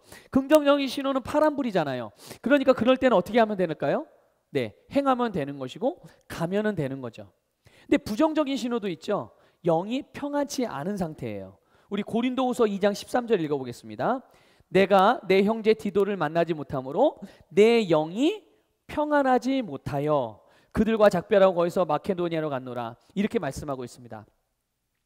상황은 아무런 문제가 없어 보이는데 뭔가 내 심령에서 뭔가 불편하고 꺼림직한 영적인 느낌을 이 영으로 갖게 되는 것, 영이 평안하지 않은 상태. 이건 당연히 이게 부정적인 사인이니까, 부정적인 신호니까 어떻게 하면 되는 겁니까? 빨간색이잖아요. 빨간 신호등이잖아요. 그러니까 멈추는 거죠. 멈추는 거예요. 그러니까 영적인 직감은 우리가 개인적으로 성령의 인도를 받는 데 있어서 가장 발전시켜야 될 부분이에요.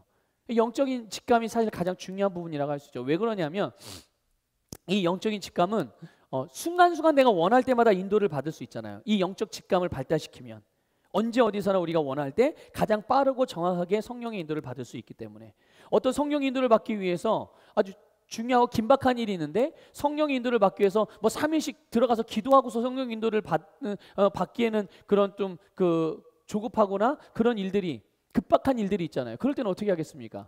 바로 영적인 직감을 통해서 우리가 인도를 받을 수 있는 거거든요. 그러니까 이런 부분들을 기억하면 좋겠고요.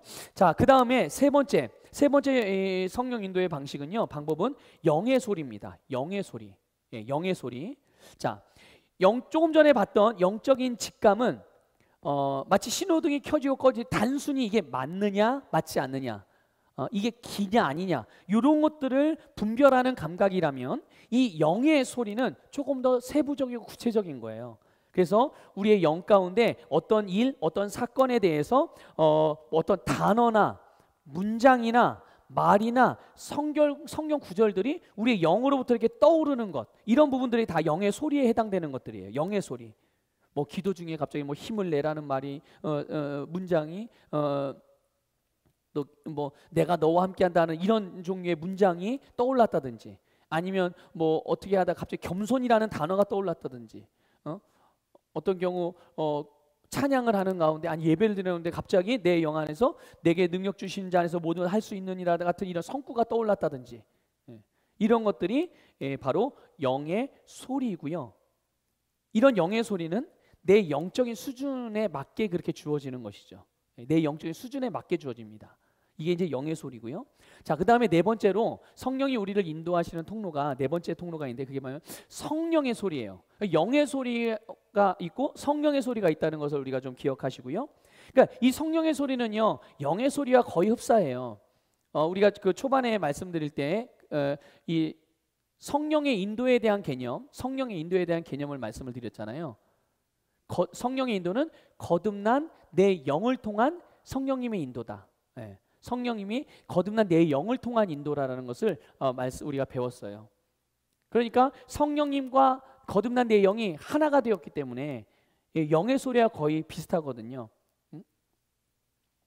그래서 우리가 이런 맥락에서 영의 소리는 아까 말씀드렸죠. 내 영을 통한 성령의 소리. 근데 나의 영적인 상태에 따라서 내가 듣고 반응하기에 합당한 수준으로 주어지는 게 영의 소리예요. 근데 지금 우리는 성령의 소리를 보고 있잖아요. 성령의 소리는 뭐냐면 성령님이 보다 강권적으로 개입해서 이 듣는 내 수준과 상관없이 성령의 방향에 대해서 계시하는 경우에 바로 이 성령의 소리가 주어지게 됩니다. 그래서 우리의 안에서부터 나온 내 영의 소리보다 더 권위 있고 분명하게 주어지고요. 주로 이 성령의 소리로 주어지는 성령의 소리로 주어진 성령 인도하심의 내용들은 대부분이 주로 사역적인 부분이 많다는 것. 이것들을 기억할 필요가 있습니다. 그래서 사도행전 13장 2절 3절을 보면요, 읽겠습니다. 그들이 주를 섬기며 금식하고 있을 때 성령께서 말씀하시기를 내가 불러 시키는 일을 위하여 바나바와 사울을 내게 따로 구별해 놓으라 하시니라. 그러므로 그들이 금식하고 기도한 후에 그들에게 안수하여 떠나 보내니라. 아멘. 여기 보면 성령께서 말씀하시기를 했어요. 그리고 나서 말씀하신 내용이 무엇입니까? 바로 바나바와 사울을 따로 구별해서 세우라는 거죠. 복음을 위한 사역자를 세우는 일, 이것에 대하여 성령님이 성령의 소리로 말씀해 주신 거예요. 자, 사도행전 8장 29절에도 비슷한 내용이 나오죠. 있습니다. 그때 성령께서 빌립에게 말씀하시기를 가까이 가서 이 마차에 함께 타라 하시더라. 그러니까 이 빌립을 복음을 전하는 사역으로 성령님이 인도하실 때 이 성령의 소리를 통하여 역사하시고 인도하시죠. 자, 그다음에 다섯 번째 성령의 인도 방식은요, 환상입니다. 근데 중요한 거는 이제 환상은 뭐 굳이 설명하지 않아도 우리가 잘 이해할 수 있죠. 자, 그런데 환상에 있어서 중요한 거는 뭐냐면 바르게 해석되어져야 되고요. 그 환상을 봤을 때 영적인 느낌이 굉장히 중요합니다. 그러니까 환상이라는 것은 영적인 메시지를 담은 그림이나 장면을 보는 거거든요. 그래서 해석과 느낌이 중요하고 정확한 해석은 어떻게 받을까요? 오직 성령의 인도함을 통해서만 받는 거예요. 이게 환상을 뭔가 어떤 장면을 딱 봤을 때, 장면이나 어떤 그림, 뭐 기도하다든지 예배를 드리다든지 뭐 잠을 잘 때라든지 이렇게 그 환상들을 볼 수가 있거든요. 그런데 그럴 때 그 본 내용 중에 기존의 그냥 일반적인 세상 사람들과 또 그 세상의 그런 그 종교적인 사람들, 또 샤머님적인 무속 신앙에 길들여져 있던 사람들, 그런 사람들이 꿈을 해석하는 내용의 그런 그 기준을 가지고서 그런 환상도 그런 기준으로 이렇게 해석하려는 시도들이 있을 수 있어요. 근데 그렇게 해석하면 안 된다는 겁니다. 환상은 즉 성령님께서 사용하신 환상을 통해서 우리를 인도하시는 경우에는 우리가 봤던 장면이나 그림에 대한 환상의 내용을 당연히 성령의 인도를 통해서만 해석이 되어져야 된다는 것. 그래서 정확한 해석과 영적인 확증의 과정을 거쳐야 되는 것, 이것이 중요합니다. 환상에는 세 종류가 있어요. 첫째는 영적 환상입니다. 영적 환상. 그래서 깨어있는 상태에서 아까 좀 언급했던 것처럼 뭐 기도하다가 아니면 예배를 드리다 말씀을 듣다가 뭐 이런 거죠. 그럴 때 영적인 세계를 잠깐 들여다보는 거예요. 하나님께서 뭔가 이렇게 성령님께서 뭔가 한번 착 하고 이렇게 보여주는 장면과 그림을 보니, 그래서 뭐 기도 중에 얼핏 어떤 그림이나 장면이 떠오른다든지 그런 것들이, 그래서 대부분 이런 경우가 선명하지 않으니까요, 모르고 지나가는 경우가 너무 많아요. 저는 한 번도 그런 경험이 없는데요. 아니에요. 없지 않았을 것입니다. 근데 이게 워낙 선명하지 않으니까 우리가 또 그런 데에 대한 감각을 발달시키지 않았기 때문에 그냥 모르고 지나가는 경우가 아마 많았을 거예요. 그러니까 이런 우리가 이제 성령 인도를 배웠으니까, 이 시간을 통해서 배웠으니까 이 시간 이후에는 이런 부분을 우리가 염두에 두고 있으면서 이런 일들이 있을 때 그 감각들을 잘, 영적인 감각을 훈련시키는 것도 필요합니다. 자, 그 다음에 두 번째 그 환상의 종류가 있어요. 그건 바로 트랜스예요. 트랜스라고 하는 건데요, 우리가 예전에 그 사용하던 표현은 입신이라고 표현했던 그런 것과 같은 거예요. 그러니까 입신. 그래서 사도행전 10장 9절에 보면 베드로가 하늘에서 그릇에 부정한 그릇이 담긴 그 그릇 환상을 보게 돼요. 근데 이게 뭐냐 하면 영적인 세계를 이렇게 슬쩍 들여다보는 열린 영적 환상보다 조금 더 그 수준을 넘어서 영적인 세계로 잠깐 들어가는 거예요, 실제로. 그래서 어떤 부분에 대한 분명한 그림을 보게 되고, 그리고 보는 동안에는 잠깐 의식이 없어져서 마치 깜빡 졸거나 아니면 뭐 꿈꾼 것처럼, 이게 자고 일어난 것처럼 이제 그런 느낌을 갖게 되는 체험들입니다. 네. 자, 그 다음에 이제 열린 환상은 환상인데 열린 환상이 있어요. 이거는 그냥 말 그대로 눈 뜬 상태에서, 즉 오감이 온전한 가운데서 성령님의 강권적인 개입으로 보는 환상. 이게 이제 스데반의 환상이 바로 열린 환상이라고 되는데요. 그 내용을 보면 사도행전 7장 54절 이하를 보겠습니다. 같이 읽습니다. 그들이 이런 말을 듣고 마음이 상하여 그를 향해 이를 갈더라. 그러나 그는 성령으로 충만하여 하늘을 주시하여 우러러 보니, 보세요. 스데반이 복음을 전하다가 사람들의 던진 돌에 맞습니다. 고통받습니다. 죽어갑니다. 그런데 그가 성령으로 충만해서 하늘을 주시하고 우러러 보니 하나님의 영광과 예수님께서 하나님의 오른편에 서신 것을 보고 말하기를, 보라, 하늘이 열리고 인자가 하나님 오른편에 서신 것을 보노라 하니. 아주 분명하고 명확하게 아주 또렷한 정신과 또렷한 눈으로 직접 이렇게 환상을 보게 되는, 이게 이제 열린 환상입니다. 자, 하나님께서, 성령께서 우리를 인도하시는 여섯 번째 방식은요, 또 예언입니다. 네, 아까도 잠깐 말씀드렸죠. 예언은 무조건적으로 받아들이는 것이 아니라 이 예언도 환상처럼 잘 분별해야 됩니다. 자, 그러면 이 예언이라는 게 뭔가 넓게 이해하면요, 성령의 감동으로 말미암아 선포되어지는 모든 말씀, 그것이 바로 예언이라고 할 수 있어요. 근데 우리 사도행전 11장에 보면요, 예언의 한 종류가 나옵니다. 자, 선지자적 예언이죠. 선지자적 예언. 자, 읽겠습니다. 그들 가운데 아가보라고 하는 한 사람이 일어나서 성령으로 알리기를 온 세상에 큰 흉년이 있을 것이라 하더니 클라우디오 카이사 때에 그렇게 되니라. 그때의 제자들은 각자 능력에 따라 유대에 사는 형제들에게 구호금을 보내기로 결정하고 이를 실행하여 그들이 모은 것을 바나바와 사울의 손을 통해 장로들에게 보내더라. 아멘. 자, 여기 보면 아가보라고 하는 선지자가 나와요. 여기 직분이 명확하게 나옵니다. 선지자예요. 선지자. 그러니까 아가보라는 선지자가 앞으로 미래에 있을 흉년에 대해서 예언하는 장면이에요. 이거는 선지자적인 직분으로 부름받은 사람이 당대와 또 교회의 앞날에 대해서 말하는 것입니다. 선지자의 직분을 가지고 앞날에 대해서 예언하는 예언, 이것도 예언이고요. 예언의 한 부분이고요. 이런 예언, 이런 종류의 예언은 선지자의 직분으로 부름받은 자들을 통해서 주어지는 예언이에요. 자, 그런데 이런 예언만 있는 게 아니라 우리 또 다른 차원의 예언이 있어요. 그게 뭐냐면 교재에는 나와 있지 않은데요. 고린도전서 14장 31절을 좀 보겠습니다. 우리 개역 개정성경으로 볼게요. 읽겠습니다.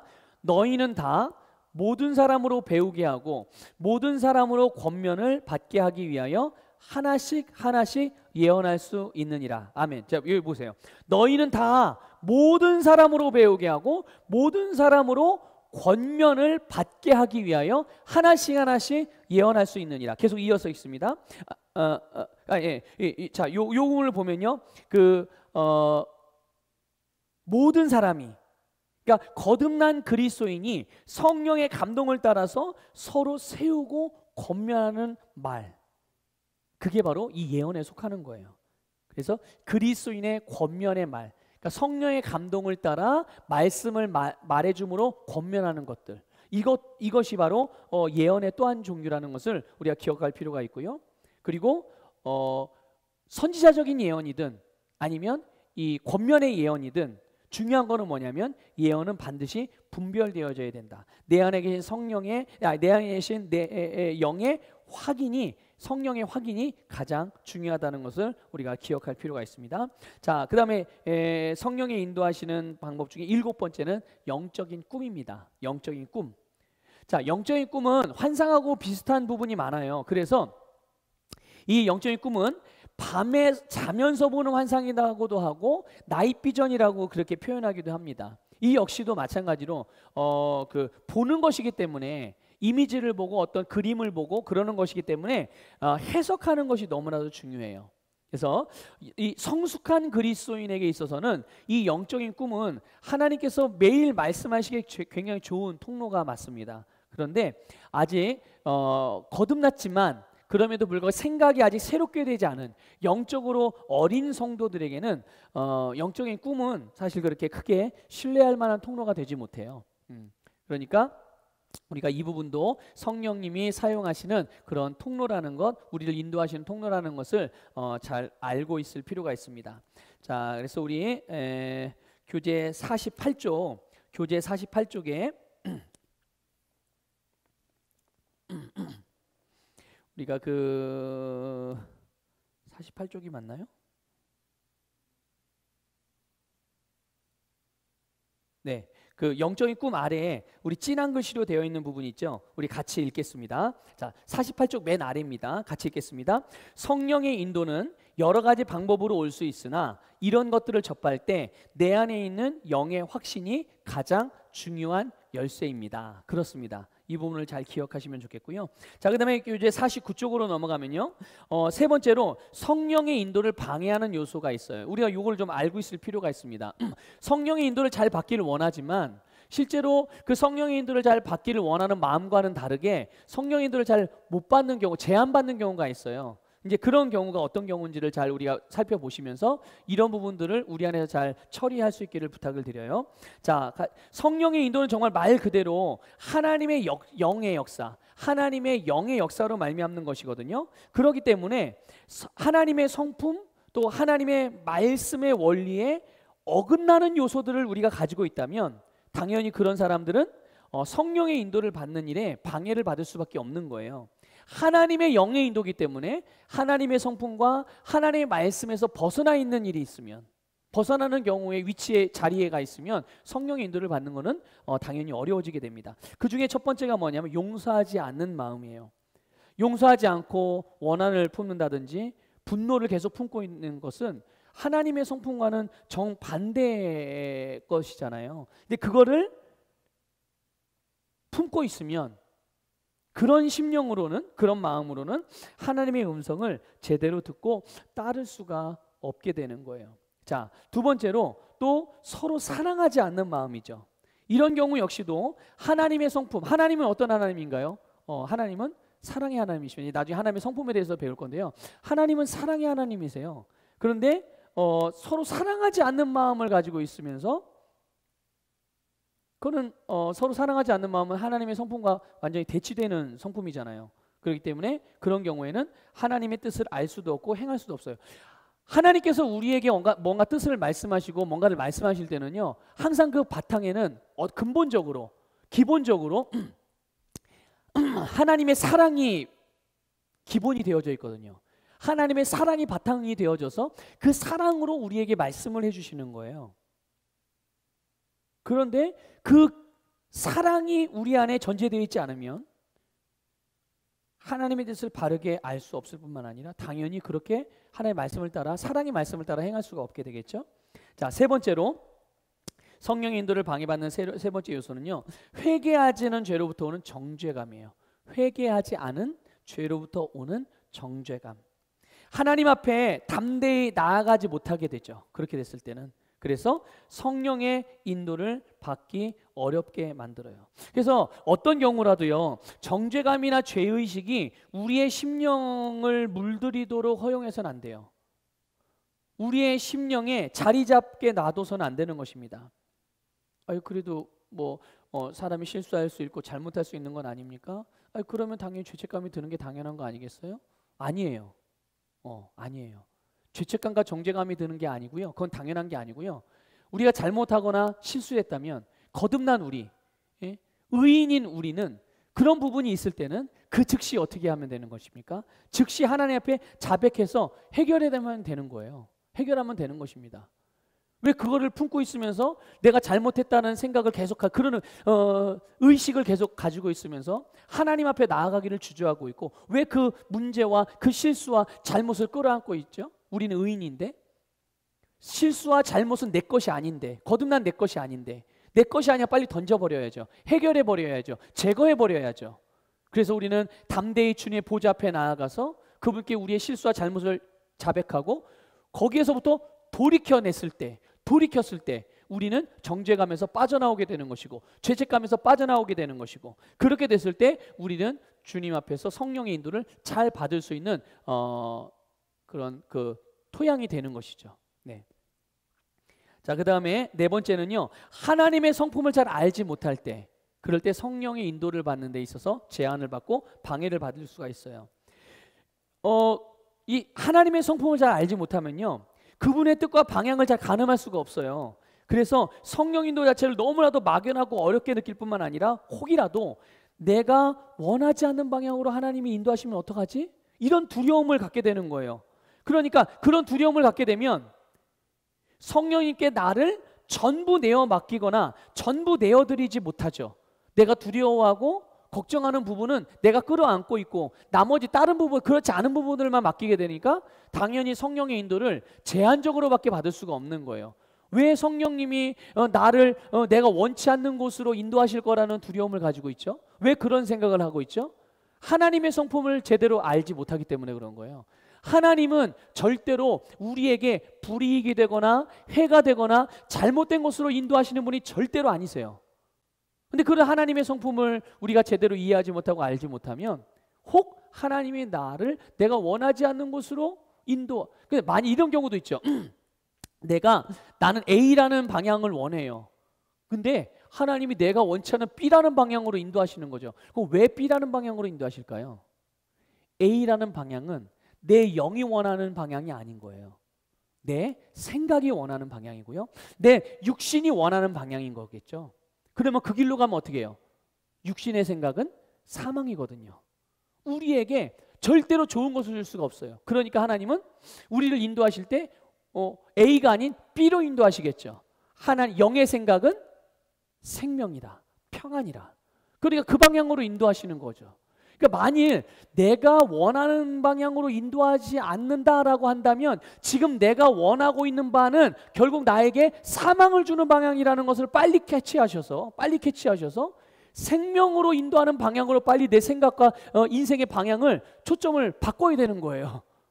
그렇게 하는 것이 우리가 해야 될 일이지, 거듭난 우리가 해야 될 일이지. 성령 인도를 받기 원한다고 하면서 주님께서 나를 내가 원하지 않는 방향으로 인도하시면 어떡하나라는 두려움을 갖는 것, 그거는 마귀적인 생각인 거예요. 예. 결국 우리가 성령 인도를 제대로 받을 수 없겠죠. 성령님은 내가 내어드리는 것만큼 인도를 해주세요. 우리가 그렇게 인도를 받을 수 있는 것입니다. 성령의 인도를 받는 마지막 방해 요소, 바로 고정관념이에요. 고정관념이 뭐죠? 선입견이라고도 그렇게 표현하는데, 선입견, 고정관념 같은 겁니다. 변화되지 않은 생각이에요. 내가 거듭나지 않았을 때 가지고 있던 사고방식, 내가 거듭나지 않았을 때 가졌던 해왔던 경험들, 내가 거듭나지 않았을 때 배워왔던 이론들, 들었던 정보들, 그때 내게 익숙해 있던, 내게 습관이 되어졌던 세상적인 가치와 세상적인 어떤 요구들, 그런 것들을 그대로 거듭난 후에도 가지고서 변화되지 않은 사고방식을 가진 채로 살아가게 될 때, 이것을 계속 붙들고 나만의 그림, 나만의 방식, 나만의 방향, 나만의 사고방식, 이거를 계속 고수하면 당연히 성령의 인도를 잘 받을 수가 없지요. 왜냐하면 성령의 인도는 내가 원하는 방식대로가 아니라 하나님이 원하는 방식으로 인도하시거든요. 그러니까 이런 고정관념을 지속적으로 붙들고 있으면 성령 인도를 받기 어려우니까 우리의 생각을 말씀으로 변화시키고 성령님께 내어드리는 그런 훈련들을 정말 충분히 해가야 될 것이 필요합니다. 자, 우리가 마지막으로 주의할 점들을 좀 보겠습니다. 성령의 인도를 받는 일에 있어서 주의할 점. 여러분, 시간을 임의적으로 정하는 것은 금물입니다. 예. 정해놓은 시간이 지났지만 정확한 신호가 없을 때, 급한 일이 아닌데도 불구하고 무리하게 결정을 내릴 필요가 없는 것이죠. 주님, 언제까지 알려주셔야 됩니다. 제가 언제까지 작정기도 하겠습니다. 그때까지 나에게 이렇게 인도해 주세요. 이렇게 통보한 태도는 우리가 교정에 고쳐야 돼요. 왜냐하면 우리는 어떤 위치에 있습니까? 성령님께 명령하는 위치가 아니에요. 우리는 성령님의 인도를 받는 위치지. 하나님, 주님, 내가 언제까지 이걸 해결돼야 되니까요, 꼭 이때까지 해주셔야 해요? 통보합니까? 아니죠. 우리는 성령의 인도를 받는 위치이기 때문에 시간을 임의로 정할 것이 아니라 성령의 인도를 더 잘 받기 위한 우리의 심령이 되기 위해서 기도하는 것이 훨씬 더 유익한 기도입니다. 자, 두 번째 주의할 점은요, 특별한 방법으로 역사하기를 기도하지 마십시오. 이미 성령님께서 여러 번 말씀하셨음에도 불구하고 그것을 받아들이지 않고 본인이 정한 방법으로만 말씀해 주시기를 기다리는 것은 너무나도 어리석은 접근 방식이에요. 그러니까 나만의 특별한 접근 방식을, 나만의 그런 특별한 방법으로 인도해 주시기를 기다리지 마시고요, 내가 성령님이 인도하시는 방향으로 나를 맞추는 것이 먼저 되어져야 될 일입니다. 자, 세 번째로 주의할 일, 중요한 일일수록 중요한 일일수록 충분히 여유를 가지고 확실한 응답을 받을 때까지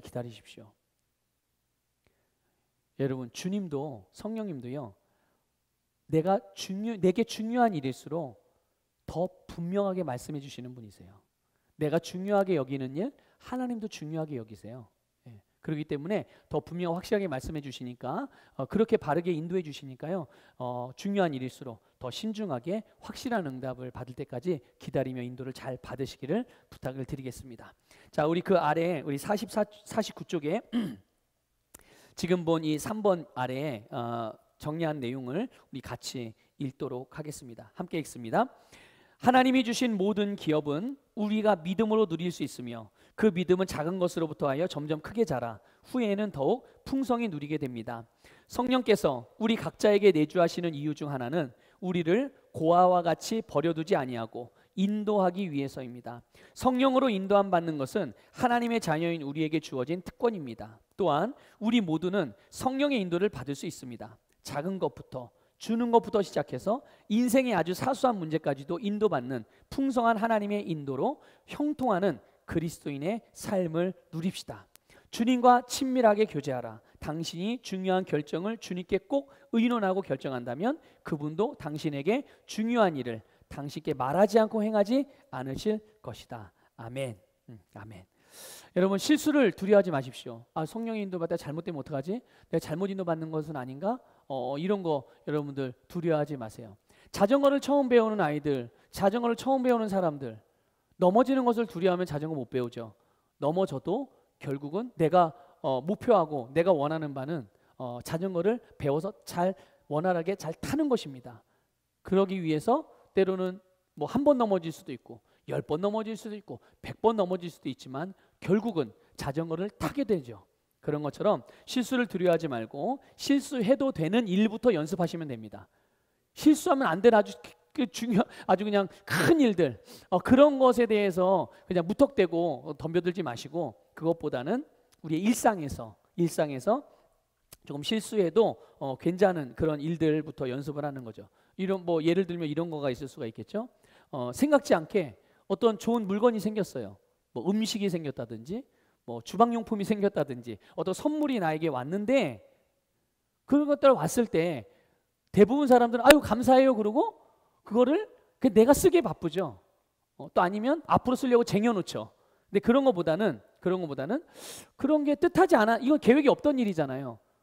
그러니까 그런 게 나에게 왔을 때는 이게 어디 누구 혹시 또 다른 데 필요한 곳이 없을까? 한번 생각해 보는 거죠. 그러면서 성령님의 음성에 귀 기울여 보는 거예요. 내 안에 계신 성령님 혹시 이것이 필요한 사람이 또 있을까요? 누군가 있을까요? 물어보시는 거예요. 성령에게 귀를 기울여 오면 뭐 아무 것이 떠오르지 않으면 그냥 내가 사용하면 되겠고요. 내가 소유하면 되겠고요. 혹시 그러는데 어떤 뭐 어느 단체가 떠오른다든지 어떤 사람이 떠오르는지 어떤 상황이 떠오른다든지 그러면 거기에다가 우리가 이렇게 성령의 인도를 받아서 공급을 하는 거죠. 또 헌금을 드릴 때도 우리가 좀 적용해 볼 수가 있어요. 보통은 우리가 헌금을 드릴 때 뭐 11조나 천예물이 아닌 이상은 그냥 그 매주마다 또 그 예배 때마다 이렇게 계획적으로 보통 하잖아요. 얼마 이렇게 정해서. 그런데 내가 성령의 인도를 받는데 이거를 좀 훈련하는 차원에서 그 헌금을 드릴 때 계산하거나 금액을 정해서 그동안 해왔지만 이제 그게 아니라 한번 성령님께 여쭤보는 거죠. 주님, 지금 교회에서 주님의 선한 사업을 위해서 이런 일들을 하게 될 건데요. 이런 일을 위해서 내가 얼마를 심으면 좋을까요? 주님께 제가 얼마를 드리면 주님의 선한 사업을 위해서 복음 전하는 일을 위해서 주님의 사랑의 전파를 위해서 축복의 공급을 위해서 이게 정말 유익한 도움이 될 수 있을까요? 이렇게 물어보는 거예요. 그러면 그때 내 안에서 성령님께서 어떤 말씀해 주신 액수 또 그만큼의 분량 그것들을 이렇게 하나님께 심는 그런 훈련을 해볼 수가 있겠죠. 그러니까 이런 작은 일상에서부터 성령의 인도를 받는 부분들을 하나하나 이렇게 훈련해 가면서 점점 그 성령의 인도의 지경을 넓혀가고 분량을 확장시켜가는 그런 시도들을 해보시면서 성령의 인도를 잘 받으면서 정말 승리하는 그리스도인으로 살아가시기를 축복합니다. 자, 우리 마지막으로요. 우리 52페이지에 우리 고백을 함께 고백하고 오늘 오가를 마무리하도록 하겠습니다. 자, 52페이지 중간 아래 보면 6번 성령 인도의 확신이 있습니다. 우리 같이 믿음으로 고백하겠습니다. 나는 주님의 양이므로 주님의 음성을 들을 수 있습니다. 주님은 오늘도 내 안에 계셔서 내가 맡기고 내놓는 모든 일에 나를 여러 가지 방법으로 인도하십니다. 나는 내 삶의 더 많은 부분을 주님께 맡기고 인도받음으로 더 풍성한 그리스도인의 삶을 누려갑니다. 아멘. 성령의 인도를 통하여 승리하는 삶을 살아가는 여러분 되시기를 축복합니다. 감사합니다.